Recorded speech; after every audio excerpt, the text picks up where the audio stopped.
Be hanging out with Lila Hood, who is from Memphis but currently lives in Los Angeles. And we're going to be Yes. chatting with her about what it's like to be an artist and a teacher and a mentor and all the things that she does in LA. So rather than me doing like this long, extended intro, we're just going to get right to it. So, how's it Let's going, get Lila? into it. It's going great. It's going great. It's a nice sunny day here Mm, in California, and things are moving. Things are moving with music again. So we're excited. man, it was good to see you. I was in Anaheim a few weeks ago and we got to hang out a little bit. Yeah, So your main acts, very famously, is a blue viper. shocked by that. But yeah, here's my baby. Mm, I love the sparkle on that too. Yeah, you gotta have sparkle. You gotta have sparkle. Yeah, if you don't have You know, sparkle, what are you even doing with your life? I mean, what are you doing? So, what got you But yeah, started playing the violin? When did you start? what got me started was seeing some children playing, which is, has a whole lot to do with what I do today. Um, I think if I had not seen, and I definitely probably had seen an adult or some video or something in a school setting of people playing stringed instruments, but when I saw children like my own age holding these little tiny pieces of wood and playing, it just kind of made me want to do it or made me want to try it. And initially, um, you don't really know where you're going to go. You're a child, you try different things, you try sports, music, you're doing all of these things, but the stringed instruments in particular, piano, violin, all of them, viola, they were very intriguing.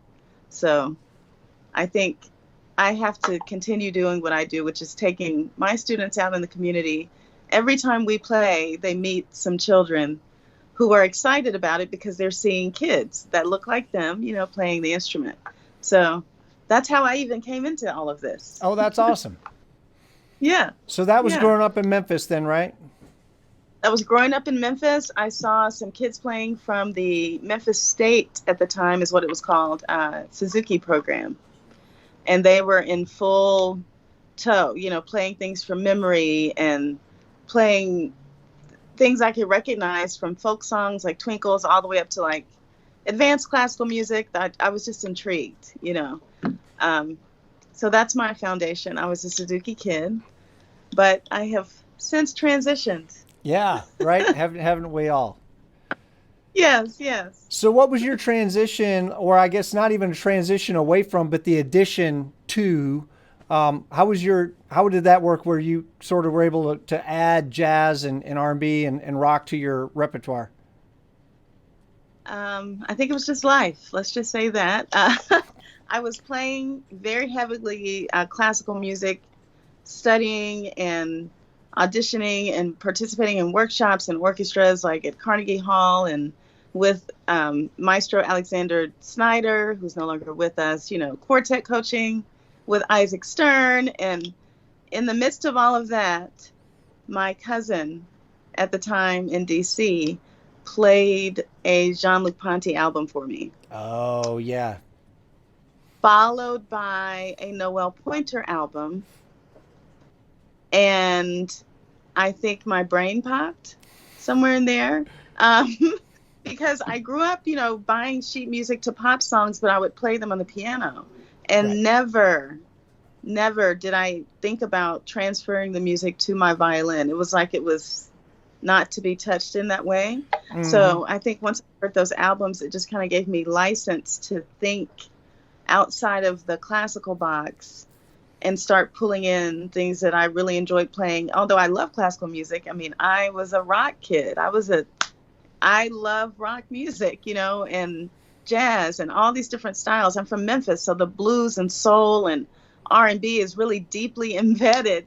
So I started to experiment with, oh, what does this sound like on violin? And, very little by little opportunities just kind of presented themselves. And in a very short time, I was playing with a jazz group, with a trumpet player. It was his Hmm. band, and I was in this kind of like an accessory, feature player. And then I started playing with Marion Meadows, which really gave me an introduction to just how to manage an audience and how to move around the stage and, kind of dialogue with band members. Like I learned so much of that from Marion Meadows, and, just expanding. It's all in the process, meeting Mark and moving into that arena with full on, even higher levels, I feel like, of stage presence in a different genre, and just being able to tie like all of that in, and all of the incredible people that you and I have seen at those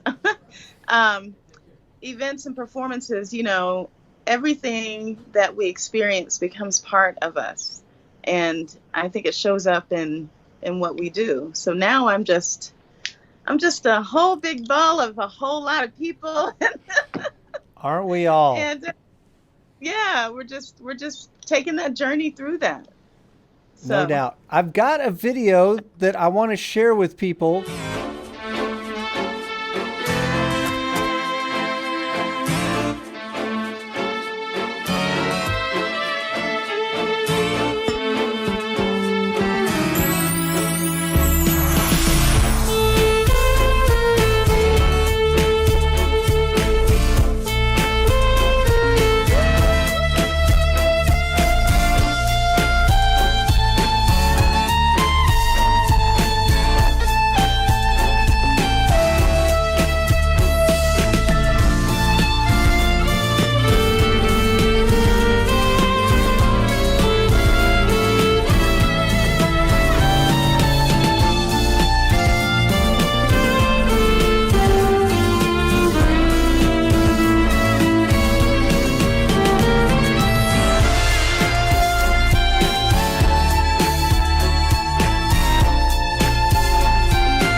Yeah, I hear so much Jean-Luc Ponty in there. I can tell you've been listening to Jean-Luc.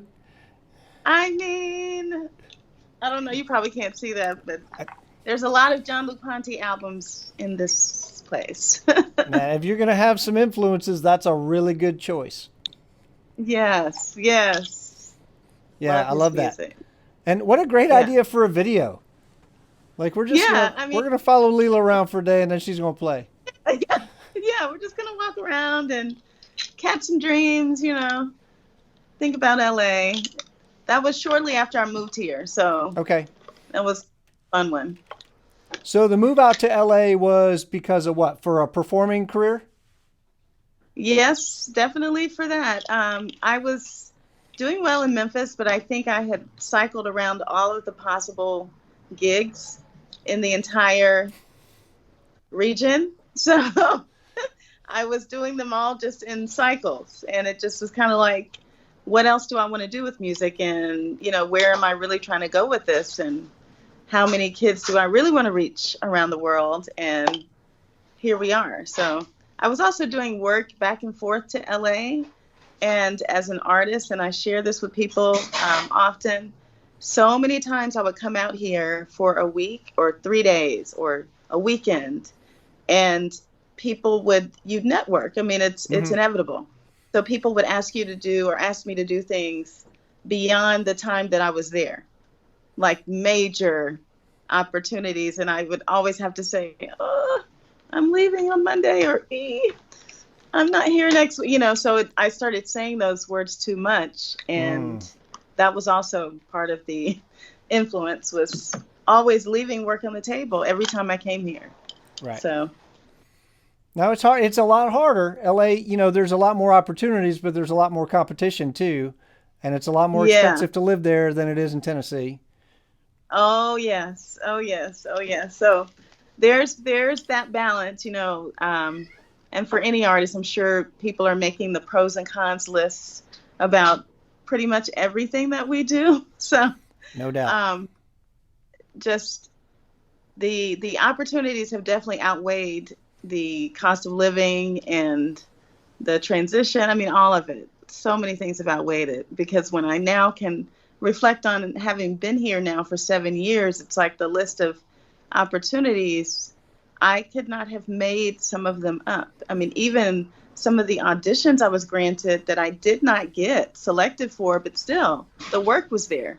Right. One of them, the car commercial that was looking for, I'm trying not to say the car name. I don't know where we are with that, but they were looking for, they have a signature rodent as their mascot, and they were looking for a violin playing rodent of this, company. And it was like a line of people, and the call was for under 5 feet or something. No, it was over. No, maybe it was like 5'5". So I had to wear my tallest heels, and still was like under the. You're right, all of that. But imagine like an audition for thousands of dollars to be a violin playing rodent. Like things I could not make up, and right.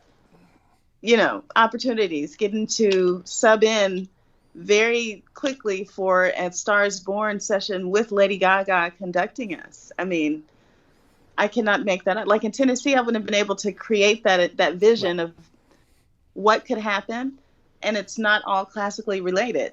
That's right. Durham's a great town, but that doesn't happen in Durham, North Carolina. Right.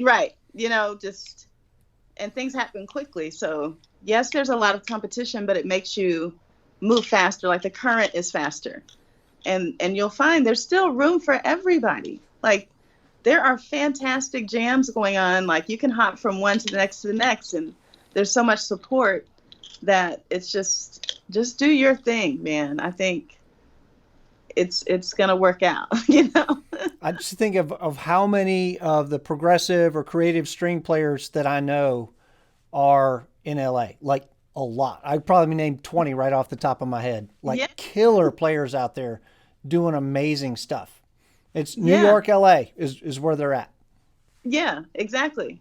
And, I'm trying to definitely link up more work in New York, starting to, now that the pandemic is, not completely over, but here we are. We're able to travel and play and do more things. So I'm definitely trying to get that path going again.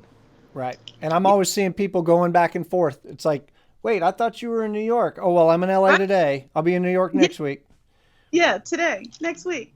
I think it's great. We do a lot of training, and a lot of hardcore training growing up that isn't always fun. So to be in this realm of it where it's really fun, being the musicians that we are and moving in these spaces and doing these things. I saw some incredible footage of you last week. You know what I mean? Like we are just, I think it's just fun. We're into the fun part of it, and I think that's why it's going well.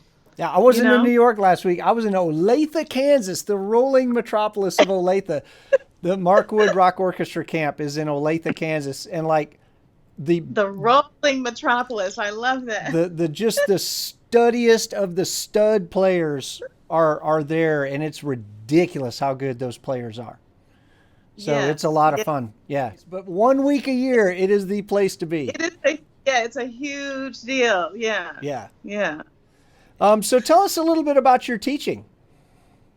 So my teaching has been going on for a couple of decades now. It's something I just kind of started when I saw that there was no one that looked like me in a lot of my classical music spaces. And just as a kid, that can start to weigh on you. Like, what am I doing, or how am I doing? All of the what, the how, why, who, all of these questions. So I just chose to jump in and offer lessons while I was still in college. I kind of started that, Okay. just very minimally, but definitely seriously. A couple of decades ago, I went in and said, okay, hey, we're doing this lessons thing so that we can make music and the arts accessible to kids all around the world.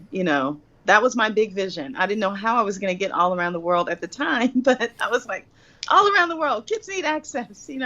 I don't know what my life would be without music. And I just feel like everyone needs that experience, even if it's just getting to hit a drum for a couple, days, and learning how to count rhythms and know what a rest and a quarter note, do all of that so very quickly and easily.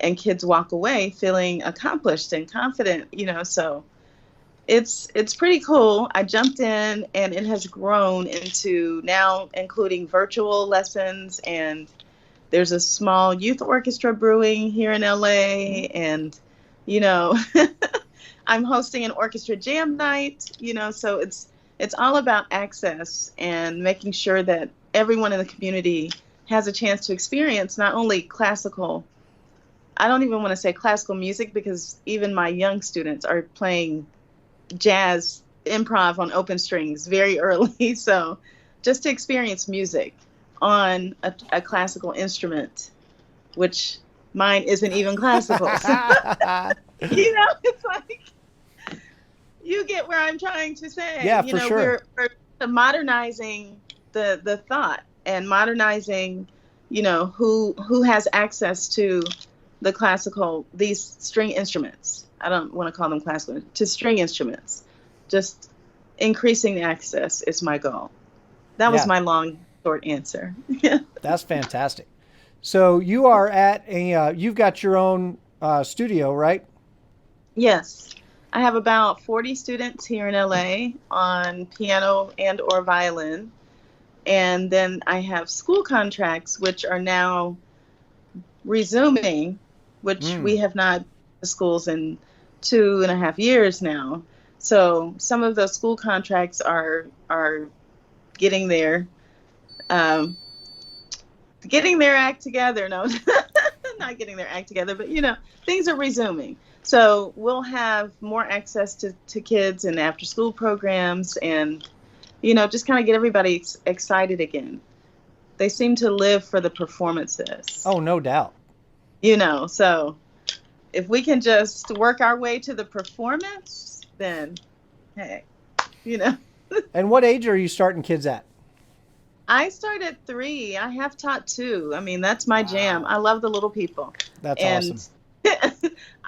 the average student though comes to me about 5 or 6, Okay. and I have students up through, high school, and some in Awesome. college are virtually online around the country. Ooh, brain. A lot of ear training too. Like, we listen to music. Like, it's Mm. not enough, I feel, the class and just play, and not sit back and just listen to music. It's a lost art, seemingly, Yeah, sometimes, with teaching kids people. how to listen to music for sure. Yeah, I remember listening to a lot of things, like even in my school classroom, certain times of the day we would just listen, before audiobooks, stories.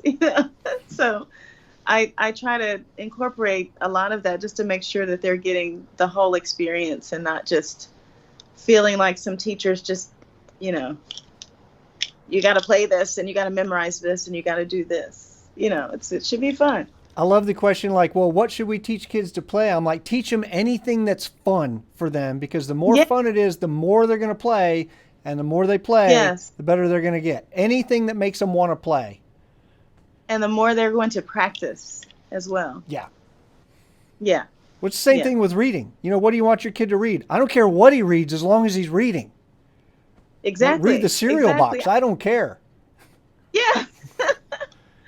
I've always felt that about reading. Like, there's a lot of reading control, but there should just be free reading, Yeah, you want to read So, books about bugs or dragons or magic. You I don't know, care what you read, just read. go for it. The inspiration that can come from just music expression is just wild. Like I would love to know the thousands of people that were influenced by Jean-Luc Ponty or by Noel Pointer. You know what I Hmm. mean? Like that is just it's amazing. Which is why we have to keep doing what we're doing Yep. Or and Vanessa staying Mae or visible. Lindsey Sterling or Taylor Davis Yes. or D Sharp or any of these people that are just putting out all kinds of material. Kids are Matt, watching that and they're like, you wait, know, I want to do that. yeah, yeah. It gets wild and everyone just to me, all those people you just named, like they are also just fascinating with their performances. You know, I think there has been a shift, definitely, when we talk about modernizing string playing, that now like smiles exist, facial expressions, and, like movement exists. I tap and play, so there's just like limitless things going on with strings, and I love it. I love all of it. And I love the fact that Yeah. it's becoming more accessible to more people through programs like Hmm. yours. It's not just a rich kid thing anymore. Because No. for quite a long Right. time, we weren't Yeah. we weren't rich growing up, but we were comfortable enough and my mom and dad could afford to buy an instrument and to take me to private lessons because our school didn't have string program. And there's Yeah. a lot of parents who can't afford that. And I feel like those kids deserve access to the instruments as much as anybody else. Right. So that's what we're doing. We're bringing access to those kids. Those are the kids that I'm targeting, like the kids who do not have the ability to just jump up and go and rent an instrument. Like even renting an instrument, I found in my research, there's so many barriers with credit checks for certain socioeconomic backgrounds and not being able to rent from month to month, like having to do 3 to 6 months in advance to be able to rent the instrument. So we are working with, I can't say it all out, but we are working with a company to be able to make this barrier go away Nice. in efforts with our music educational TV show. So kids will be able to just turn on the TV and learn, or turn on the web streaming device and learn how to play the violin with me and some students and some things we have brewing. So Awesome. I I'm love very, that.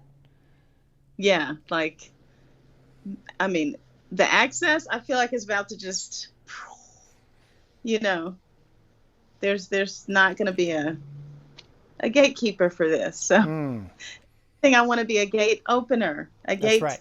door locker, into the world of strings, and then at least for the introduction and initial, and at some point I'm hoping after that some of the community programs will be able to take it on and take these students further.